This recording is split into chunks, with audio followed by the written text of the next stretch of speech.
Salut à tous, c'est Thomas. Aujourd'hui, je vous explique concrètement quel exercice choisir en force athlétique ou en musculation afin que vous puissiez progresser le plus rapidement possible. Vous vous demandez peut-être pourquoi utiliser des variations, quelle variation choisir ou quel exercice choisir en musculation. Du coup, on va voir quels sont les meilleurs exercices à mettre en fonction de votre situation.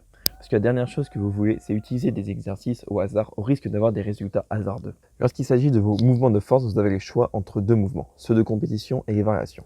L'intérêt des mouvements de compétition, c'est qu'ils sont le plus spécifiques possible.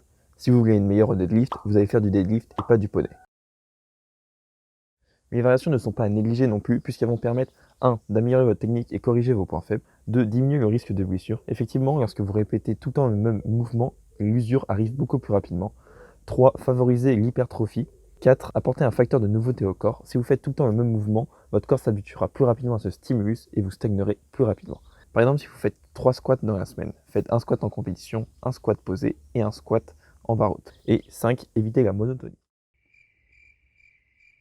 Durant toute l'année, j'aime bien garder au moins un mouvement de compétition dans la semaine.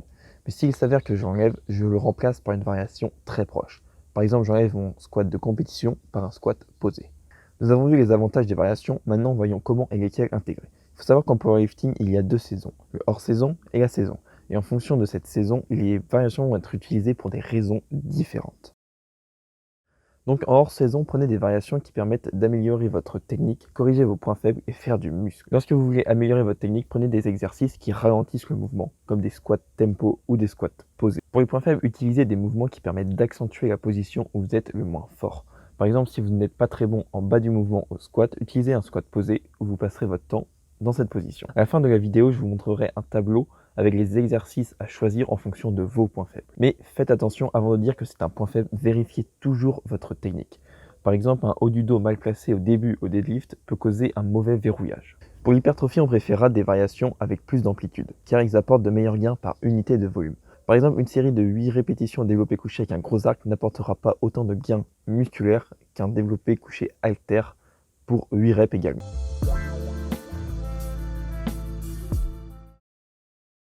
Maintenant, durant la saison, les charges que l'on manipule sont généralement plus lourdes, ce qui augmente le risque de blessure. Les variations vont permettre donc de limiter ce risque de blessure et d'accumuler un peu plus de volume. Mais ces variations doivent être beaucoup plus spécifiques. Par exemple, on ne fera pas un front squat à un mois de la compétition. On fera par exemple un pause squat. Mais il faut savoir également que les variations seront limitées comparées au hors-saison, pour laisser place au mouvement de compétition.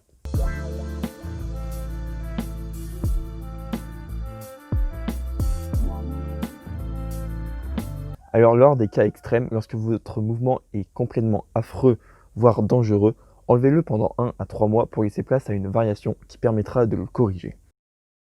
Donc il faut savoir que chaque muscle est composé de plusieurs parties et un seul mouvement ne permettra pas de toutes les cibler. À la fin de la vidéo, je vais vous mettre un petit tableau avec quel exercice cible quelle partie des muscles. Lorsque vous débutez, le but va être de répartir également le volume entre ces différentes parties afin d'avoir un développement complet du corps. À mesure que vous allez progresser, vous vous focuserez beaucoup plus sur une partie qu'une autre qui s'avérera être votre point faible.